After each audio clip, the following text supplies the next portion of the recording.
Smidge. Is a smidge a word?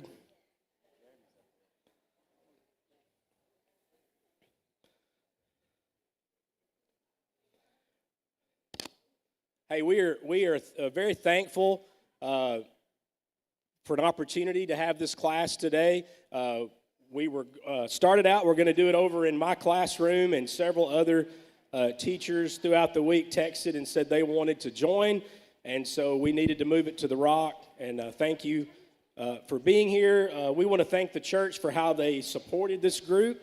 We took 36 people on our family mission trip. We were excited to have brought back the soccer camp for the first time. Wait a minute, are we good? Okay. Oh, keep talking. First time since before COVID. That's 2019, so it's been 5 years. We didn't know what to expect, and of course, God did exactly what we needed, exactly the number of kids we needed to serve. I think our biggest day, we had about 100 kids. You've probably already heard, we were there when the John Obry for Antigua Food showed up for the backpack program that they've started down there, similar to what we do here in Florence with Isaiah's Call. That was exciting. We got to help unload it and pack it. This group, this is just a very small representation of the group. Everybody worked very hard, from the youngest, which I believe was 8, to the oldest, which I believe was 71, Mark Henderson. Hey, real quick, though, I want to do this, and we're going to let this group start talking. I got all 36 names. I want to read them really quick, and it would be encouraging, I promise, if you're around any of these people, to talk to them and ask them how the trip went. You would be blessed.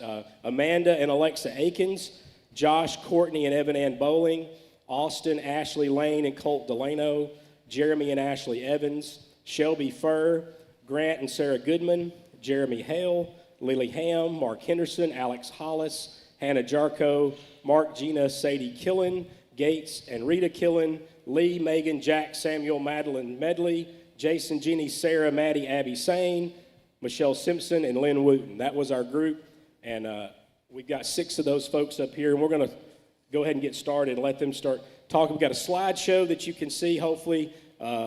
We had about 850 pictures. We got it down to about 250, but hopefully you can see some things with that. Listen, I know there are many ways. Let's go ahead and get this out of the way. There are many, many, many ways to serve both locally and globally, all right?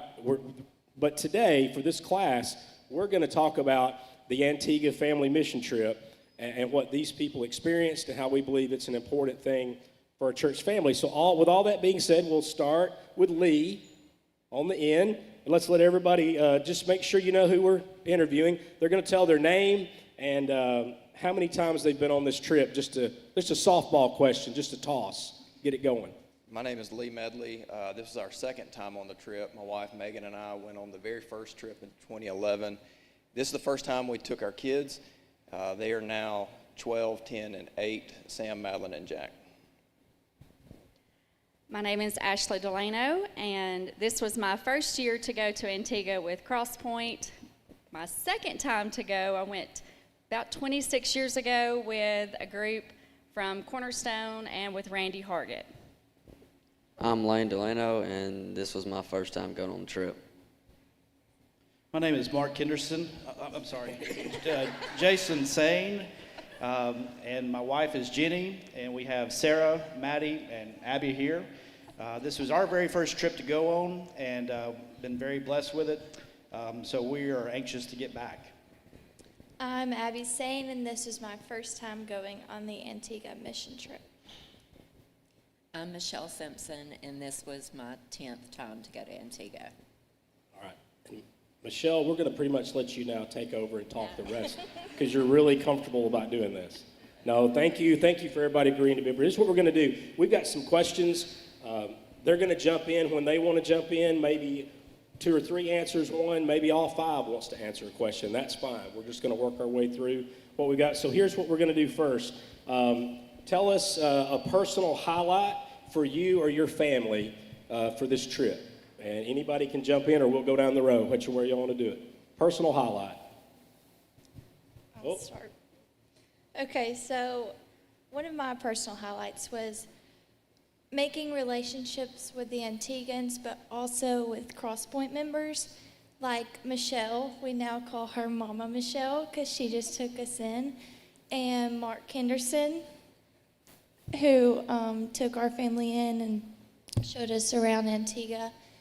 And then like the Delanos and the Hollis, Alex Hollis, and we just all grew together like a family on this trip. So that was personal. We ride together a lot in vans, so we call them families, and you kind of get to know the folks that you ride with really, really well. Maybe more ways than you want to know them. Who else? How about a personal highlight for you or your family? Somebody, jump in. I think for us it was getting to go as a family. And I am a crier, so I'm sorry.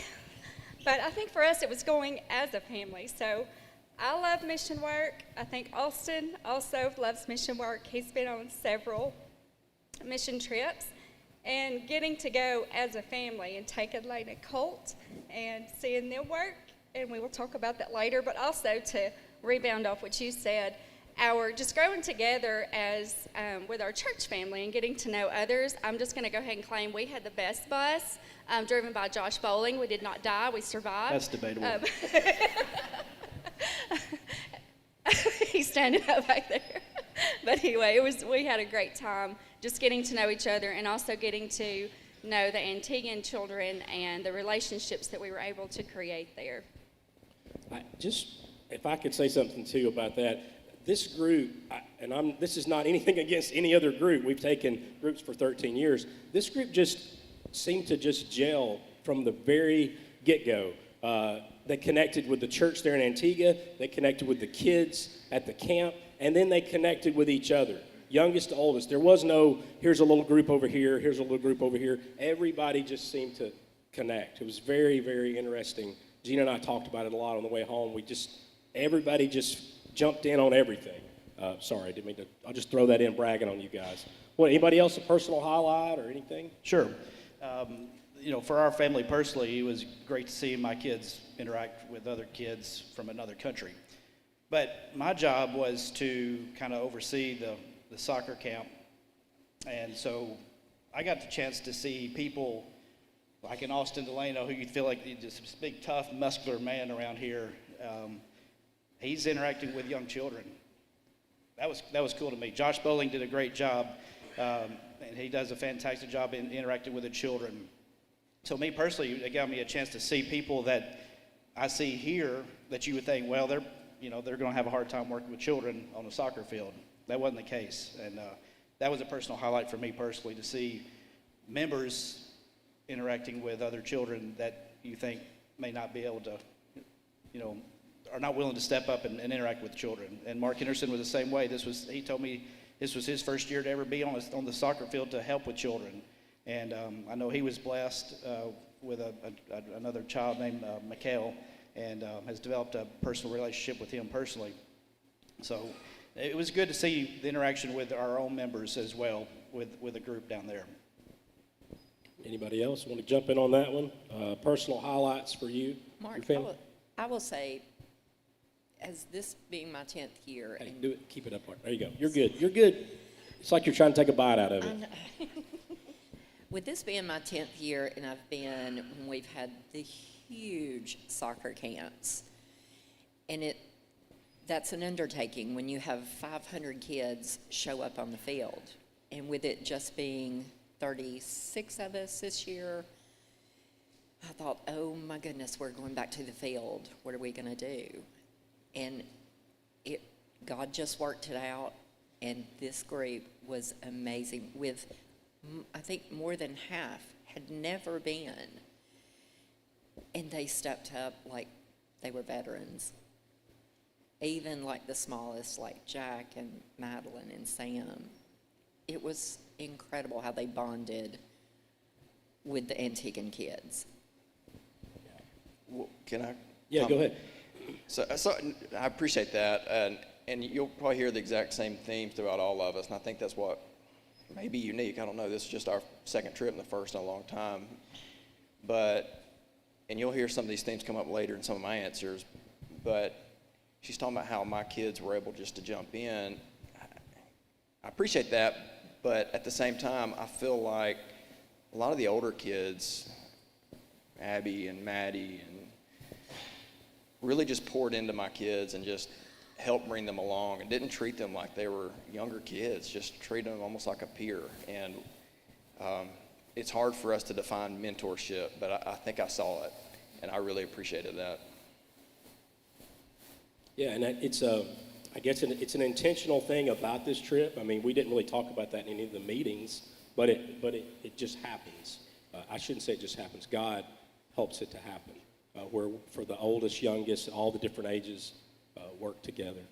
Anybody else on that one? You can continue to add stuff as we go on. We had a question about maybe what expectations you had for the trip, and it might not all be positive. That's okay. What expectations did you have, and then kind of how did you see that, or did you not see it, or kind of can somebody jump in on that with expectations? I expected it to be a vacation. Well, you signed up for the wrong trip, buddy. No, I'm just kidding. But I'd heard from people before, they said, well, it's kind of like a vacation at times. I'm like, this is not a vacation. I wish I could show a picture of Abby. Sorry.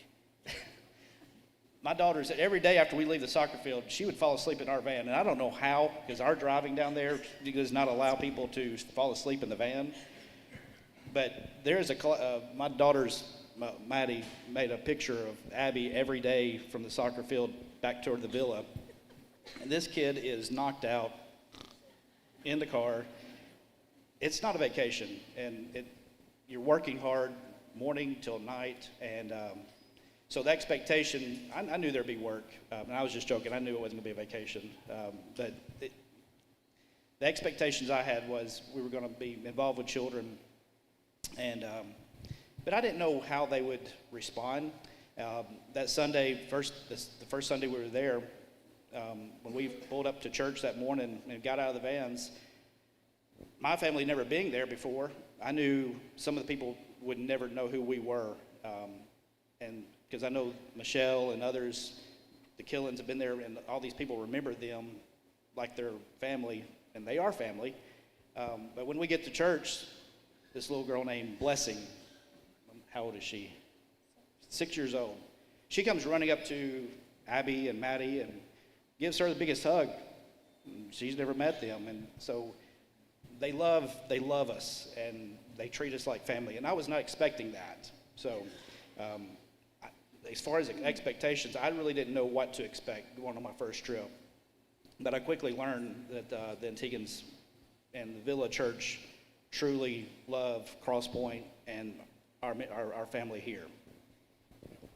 They do. What else? Anybody else want to jump in on expectations that you had? Yes. So I expected to be long and hot days, which it was at points. And I expected to want to come home just because you're tired of being out there. But never once was I wanting to come home. I just wanted to Drink some water. It's okay. Just say Russ Lambert, Russ Lambert, Russ Lambert. And it makes it go away. No, it's, I will jump in on that because my daughter gets mad at me that we don't stay longer or go more often so yeah, I understand. Thank you for sharing that, Abby. What else? Anybody else about expectations you had or something go differently, surprise you on that question? Well, I'll speak up on because this kind of goes hand in hand, but something I think we don't talk a lot about is the behind the scenes. And the whole time whenever we were preparing, I had heard, Ryan will get things together for you. Ryan will, just let Ryan know what you need. So I was in charge of games, and I sent him this, I don't know, some of the games we had, they were pretty bizarre. They were silly, but whenever we got to Antigua, because I didn't see that he had, I saw the bags, but I didn't check the bags because everybody was like, Ryan's got it, he's going to take care of it. So you just have to trust that everything that you've asked for is going to be in those bags. And then whenever we get over there and you literally see everything plus more is in those bags. So Ryan was a huge, huge part of that. He didn't go on the trip, but he took care of everything that we needed, like supply-wise, that we needed. So that was huge, and that exceeded my expectations. So I was very impressed with that. It's packed, the bags are numbered, and there's an Excel spreadsheet with what's inside each bag. And I mean, love that's just how he love it. rolls. Love that, So, yeah. Ryan, and it's a big part of the trip, like you said. What else? Anybody else? Thank you for, I'm sure he's probably watching and enjoyed the shout out. He probably hated it. What else? Expectations or anything surprise you before we move? A lot of these questions I know overlap. Anybody? All right, here's a new one. Ready? All right, David Platt has a book that came out a long, long time ago called Radical. And toward the end of that book, he talks about the importance of serving in another context. And what he means by that, if you hadn't read the book, it's trying to doing something 1 week, 2 weeks out of the year out of your normal routine. I mean, he doesn't throw off on your normal routine. I mean, you go to work, you got to, you go to the grocery store, you go to your kids' ball games, you do your stuff. I mean, that's your normal routine. But what he's saying is, you really, really, to help you grow spiritually, you need to do something out of that routine. All right? And so, I guess I want you to, and I know there's many ways to do that, but for today, could you guys specifically speak to how the Antigua family mission trip helps to fulfill that, serving in another context? I'll talk on that. This was one of the main reasons we wanted to go on this trip, and my kids are in here, but we live in an area that there's a lot of wealth in this area, but also at the same time there's a lot of poverty in this area.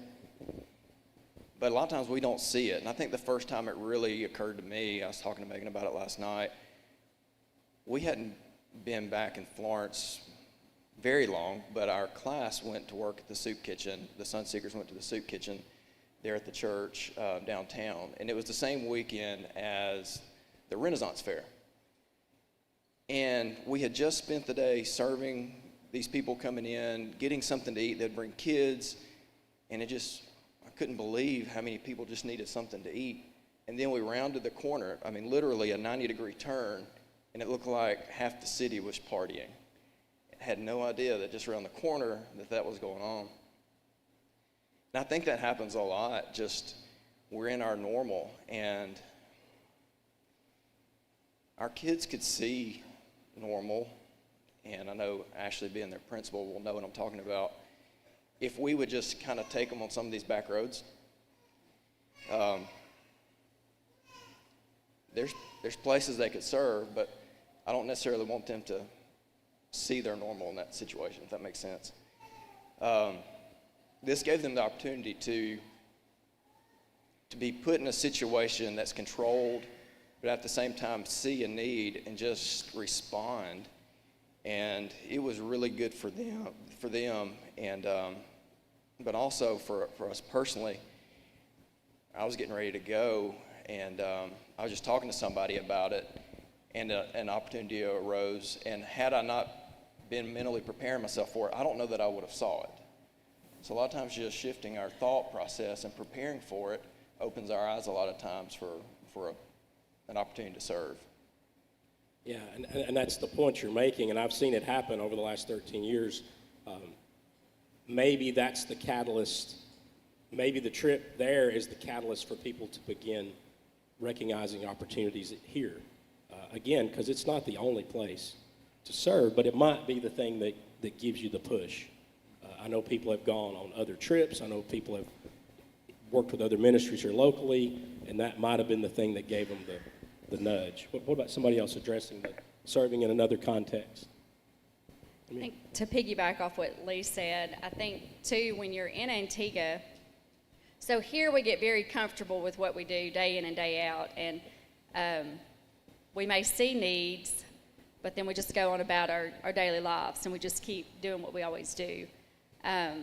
When you're in Antigua and you realize I only have 5 days, 6 days with some of these children that have never even laid their eyes on a Bible before, there's a sense of urgency that kind of overwhelms you.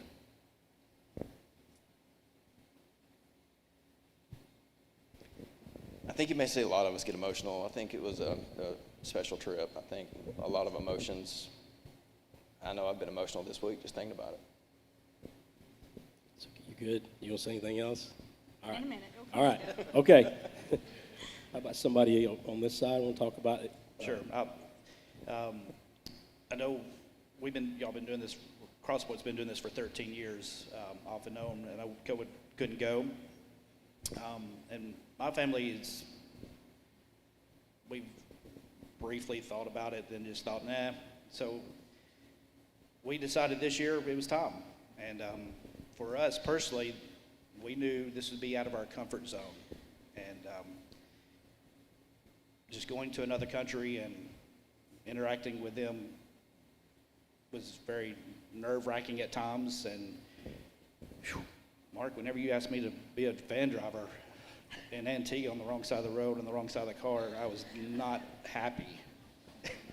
Yet somehow my van's the one that got dinged when we turned it in. Yes. For those of you that have been, and I realize if you haven't, you won't understand this, but for those of you that have been and stay where we stay, Jason found every rock in Jolly Harbor They're not rocks, with his they're van. boulders. They're boulders. Anyway, again, you'll understand that if you've been. Yeah, but the rental car had no issues with my vehicle at all. Anyway, we were required to step out of our comfort zone, and so it was very humbling, to say the least. And to answer this question about David Platt, it is definitely something that I wish everybody could experience. Whatever excuses you have as far as not wanting to go or go out of the country, it is definitely something that you need to take a stronger consideration for, because it is it'll change your life. It will. And it'll help you be prepared when opportunities come here personally, here locally, to serve. And so getting out of your comfort zone, getting out of our comfort zone helped us to be prepared to be able, I think, serve here locally whenever we see a need, and more willing to do that as well. So, And for those of you that don't know, another interesting, just a little trivia tidbit here is Jason's dad, Mark, went to Antigua 40 years ago when he was the pulpit minister at Darby Drive. So it was kind of a cool moment to have Jason and his family down there this year. Thought I'd throw that in. Somebody else about David Platt? Go ahead, man. For me, it just gave me like a whole new perspective on everything and different ways people live, and just opened my heart a lot and made me want to serve more. So. Man, and Lane and our teens, the teens were great. Again, we took a bigger group than we have the last couple of years, and y'all tired of me, probably me saying it, youngest to oldest, but everybody did something. Everybody had a job. Everybody worked hard. It was great. It was great. Thank y'all for me. We'll go and move to the next one. And again, if you want to jump back to one from the beginning, that's fine. Just I wrote this question. I guess this is more for our parents. Reference Proverbs 22:6 about training up a child in the way he should go. Even when he's old, he will not depart from it. And so could some of the parents that are up here, could you just speak to how this trip, you kind of want to say how it maybe helps train up a child, or if you don't like that version of it, just speak to how it was meaningful for you to see your kids serving in this context. Okay, I'll jump on that one, and I'm not going to cry. I will not cry. It's okay if you do. Okay, so Lane and Colt have never served in this capacity before, and I was blown away by how they just jumped in. But not only Lane and Colt, I loved seeing all the teens. Of course, I get to see Jack and Madeline and Sam at school every day, and then to watch them serve in the ways that they were serving. But they all had this sense of boldness that I did not expect from our teens. And our kids, they would just wrap the Antiguan children up, and they loved on them, and they poured into them, and they played soccer, and they would sit. I don't know how many kids I saw. We were given a Bible, and we were told, find a child or find an adult that you want to share a Bible with. And there were many times on different days that we would see a teen sitting on the soccer field with their Bible open, giving their Bible to another child. And for me, that was awesome to see that, because we didn't tell them, hey, there's little Johnny right there. I need for you to go give that Bible to Johnny. They took that upon themselves. They created those relationships with the children that they were like, you know what? I've got this relationship now with Nathan, and I'm going to give my Bible to Nathan. I would love for Lane to tell that story. I don't know if he will or not. I'm not going to tell it. Not put you on the spot or No, anything, Lane. that's Lane's story to tell, and if Lane wants to do it, he can now, or he can do it later, but, No, I will. okay, Um, thank you. So, I met Nathan the second day. He came to the second day of soccer camp, and he came up to me, and he was in our purple group, and he just he didn't have the best language, and he said a lot of things, and I just kept on being nice to him and kept on telling him, Thank you. you know, just watch your mouth and whatnot. And anyways, yeah, the second night, at VBS, he was running around with our, we had like bandanas for our color group on the end of a paint stick. And he took the bandana off and was hitting people with it. And he hit me a couple times. It was funny, but I just kept on being nice to him. And by the end of the week, I gave him my Bible and just told him a bunch of things. And he was, I don't know, just seeing him change from the first and second day to the second to last day and the last day was just really awesome, and it just changed my view on things. Thank you. Just for those of you that haven't been, just so you know, we go every morning and we do a soccer/vacation Bible school. We leave around 7:45, and then takes a while to set up, and we do that camp. And at the camp, the kids go through different stations. They have soccer stations, activity stations, then they have a Bible lesson station, a Bible application station, game station, craft station, and they work their way through all those different stations. And then we feed lunch at the end. That usually gets us time we clean up till about 2 o'clock. And we have a little bit of a break in the afternoon, and then we go back to church again that night. We eat together. We all eat dinner together, which is something new we've not done before. We cook dinner in our rooms and all eat together. And then we go back that night and do another session where we sing and then break into groups of children, teens, and men and women and have class again. So that's kind of your day, just to kind of give you a quick summary of it. Anybody else want to speak? Thank you, Lane, for sharing that too. I will. Mark just talked about how our day went, and one of the nights that we broke apart, the men went off together. And if you've ever been, you know Brother Victor and just the wisdom that he has. And he brought up this verse, and I don't know if Mark thought about it when he wrote out the questions or if it was just one of those things, one of those plants, but it scared me to death. You know, he was talking about it in the context of an older adult, just what we talked about the prodigal son, talking about your children coming back. And here I am with young children there wondering if I'm doing the right thing. And, you know, because it is up to us to train them up, and we have the opportunity right now to do so. And if I'm not doing that properly now, they may not come back. No, I actually didn't one thing about that when I put it together, but yeah, he talked about one of their members that he didn't give up on and kept after. Even when his wife was dying of cancer, he went out and kept going, and now the young man's there, but back active again in the church. Anybody else? Anybody about the parents and the kids? Anything on that one? We keep moving. We're going to talk about the next question has to do with foundation. Again, I think a lot of these just go right over they all connect. At the end of Matthew 7 in the Sermon on the Mount, Jesus, tells the story of the wise and the foolish builders, and he's talking about the building on a firm foundation. So could you guys talk about maybe how you see this? Lots of things, like we've said, but this has been or is a building block for your family?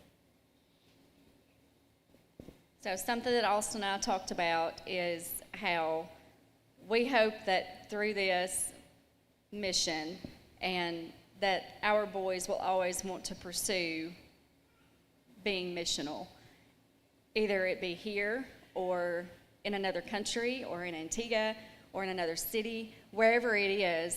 We want them to remember that foundation that was laid out before them. Even when we mess up as parents, we hope that they can still see the goodness that God will always lead them to be bold and courageous and be willing to minister to anybody, regardless of what they look like, what they talk like, where they live, how poor they are, how wealthy they are.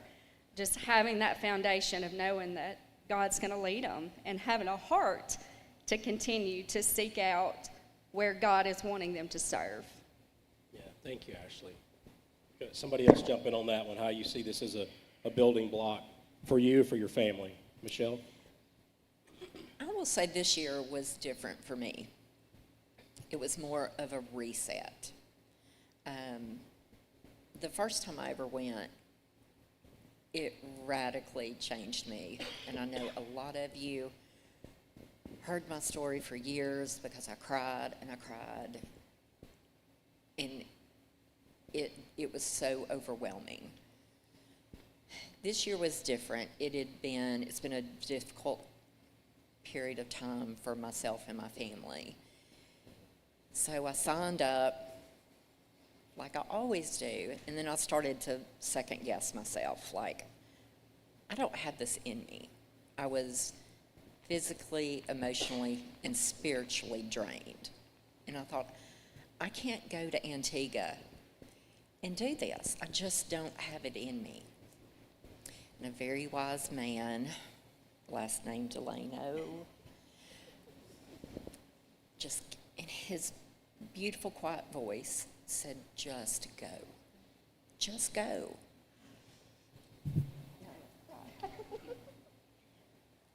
And I'm so grateful for those words. The person who went down there on July the 6th that was so drained came back on the 13th so renewed, went in every area I needed. So you hope that you can go on this trip and be a blessing to others. But it's so much more that you get back. I mean, not only serving the Antiguan family, the children, but my family here. And it's just, I didn't know I had it in me, but God always, He provides. He just provides it. We're glad you went. And for those of you who don't know, Michelle's got a couple of special boys down there too. She gets to hang out with Taj and Anderson, and you got to spend a lot of time with them. I know that was a blessing. I did. When the first time I met them, they were 12 and 11, and they are now 25 and 24. And they come every night. They're very intentional about spending time, and it's not just with me. They've made other friends in our group, and they're very happy to see us. So I'm very grateful. How about anybody else want to talk about the building block? Sure, I'll have to take that. I think it's very important for children to be able to see the example that their parents are setting forth for them. And so for us, hopefully my kids see how myself and Jenny were being leaders of our family to go on this trip. But I'll take it a step further. Seeing my dad go in 84, 85, I believe. I was a young 8, 9-year-old kid, and seeing my dad leave for 10 days, I had no idea what he was doing. I just knew he was going to Antigua, and the village church was not there even at that time. So he did a lot of what they call a campaign. They went by, door to door, studying with people in their homes. But as a young child, I saw my dad go off into the mission field. And so that laid the foundation, train up a child. It goes hand in hand. I saw him do that. And me going on this trip this year was really cool to be able to walk some of the same streets that he did. So hopefully, my daughters, they're going to take their kids one day. And that's another part of this mission trip, to do this, to help set the example for my kids and their kids and their kids, to make this last forever. Your daughter's taking their kids, you'll be planning those trips. Sure. Yeah. No, I'm just kidding. No, I love the fact that this group was already talking about what's next. What's next? What can we do next? And that was all. Let's go ahead and move to this last question. We got about 7 or 8 minutes. And I intentionally put this one on there because I don't want to be the one to talk about it. I want y'all to talk about it. As we've said, it's the 13th year. We've taken groups every year except COVID, 2020. We've taken over 350 different individuals, that's not total, different individuals to serve in Antigua. And each year, I'm not knocking these concerns, but these are the two concerns that I hear the most typically, is cost and time. The cost associated with it, and I don't know that I have time to do it. So I want some of our panel to address, if you had one or both of those concerns, and to quote Brother Howard Caperton, how did God show up and show out? I can answer that because I had both of those concerns. And before we even left to come home, my kids have already started asking to go back. And I'll tell you the truth, I have those concerns again. And they're legitimate concerns because travel is expensive. And we live busy lives. But like he said, God shows up and he shows out. And he used a lot of people, and we ended up getting to the point to where we were turning down money before we left. We raised enough to pay for the trip. We raised enough to cover passports, which were shockingly more expensive than I expected this time. But the people who just blessed us with just helping us out was unbelievable. And, if we have the opportunity to go again, I feel confident that that's going to take care of itself. And the time aspect is legitimate as well. I have a unique situation, and, well, maybe not unique, probably everybody's the same way. I have off days, and I have to take those off days or I'll lose those off days. But, those thoughts in my mind were, you can't take those off days and that close to each other. You're going to have so much work piled up. And I did. I spent this whole week just clearing off the stuff that piled up last week when I was gone, and that's fine. But I guess I'll turn it around, and my oldest is 12. He's going into 7th grade. We got like 5 more years. So, yeah, the time is important. Time concern is real in terms of myself, but the time that I have with them is not that much. I can tell Ashley you want to say something. Yes, so I'll say this to parents. If your child, Colt James, leans over to you after they do the little video in early March and pokes you and says, "Mama, we're going to Antigua," consider that a whisper that you need to go. He might have poked me twice. And I'll be real honest with y'all, I reached out to Mark before I even talked to Austin about us going. I was just like, what do you have available? We might be considering going. And then Mark told me what he had available, and I said, hey, Austin, we're going to go to Antigua. And he was like, okay. If your husband is not as laid back as mine, I probably would not recommend that. But he was just like, okay, and we'll figure it out. So we had, it all took care of itself. We, some of you may know that we did cinnamon roll fundraiser. My mom makes amazing cinnamon rolls. The very first fundraiser that we did, we raised exactly what we needed for one person to go.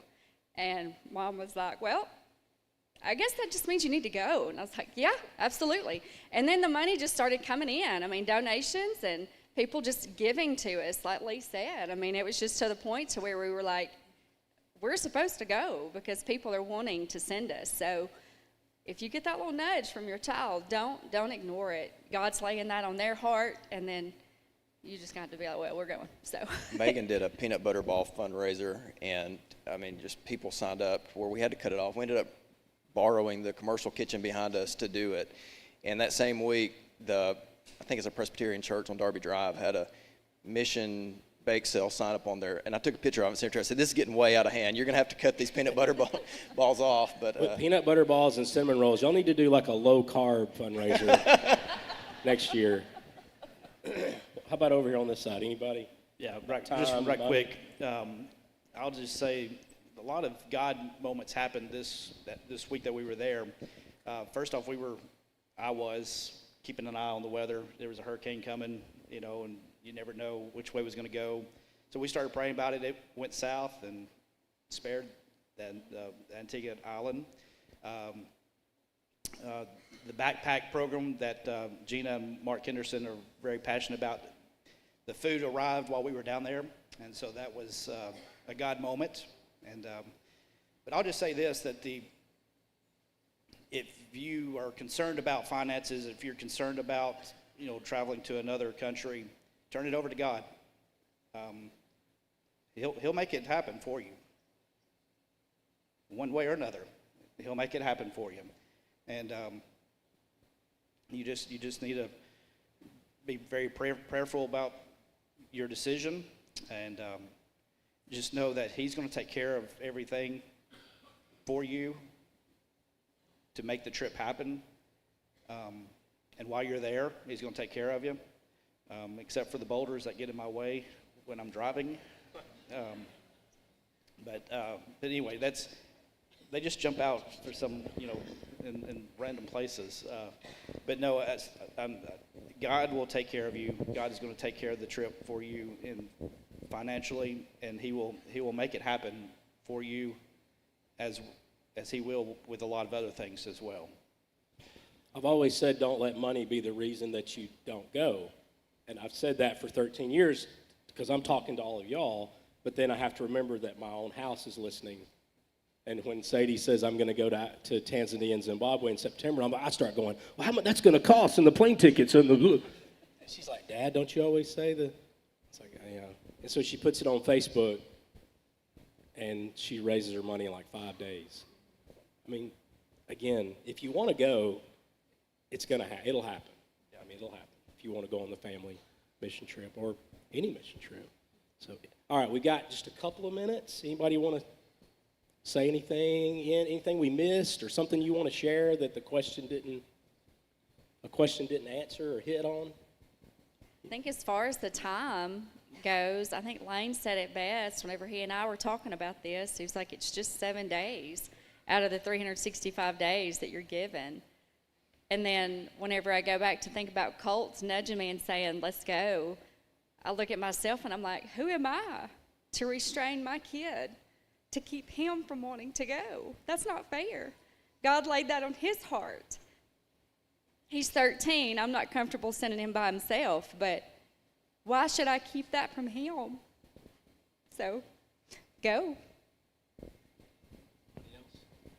I'll tell one final story, and again, those of you that have been in the past, I don't know if you'll remember, I just felt like I needed to share this. A young man came up on the last day of camp, real tall, 6'2", 6'3", well-dressed, some facial hair, so I didn't really recognize him.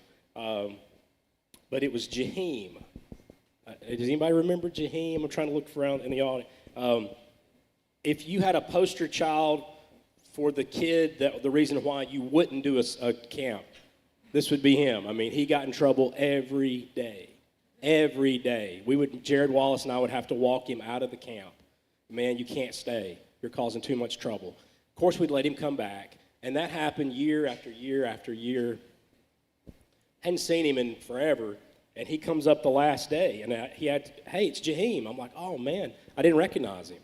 And he said this to Jeremy Evans and I, when he walked over to the tent, he wanted to help, and unfortunately it was the last day. He wanted to serve the kids because he said something along this lines. He said, I wouldn't be here if it wasn't for this camp. This camp saved me. And he is in a good place. He has a job. He's playing on an Antiguan soccer team. It's like 180 from what you would have thought 10 or 12 years ago when we were dragging him out of the camp because he just would not behave. But he's one of hundreds, if not thousands, that this church has influenced and has helped get to be in a better place. So thank you guys for being up here today. Let's recognize our panel here, all right?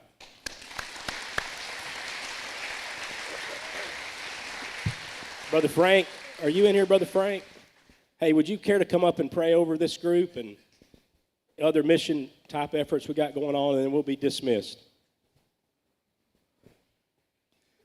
Father, we know that you care about people and souls all over this world, and we're grateful to be a part of a church that is striving to embrace the mission of your Son and make his name known throughout the world, and particularly for the family mission trip that we have helped to sponsor in Antigua for 13 years. We're grateful. We're also grateful for the seeds that were planted years ago through Dorian, Sherry, Mark, and the fact that they've been watered through the years, and this church is now taking that baton and continues to pour into the people in that Villa community. We're grateful for this panel. We're grateful for everyone who wasn't up here but went, and life has changed. We're grateful.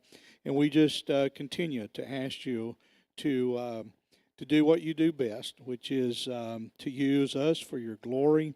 And we pray for open hearts and open minds, that we will continue to lock arms together to serve you and our fellow man with the purest of motives, which is love. Thank you for this class and how we've been inspired today by it.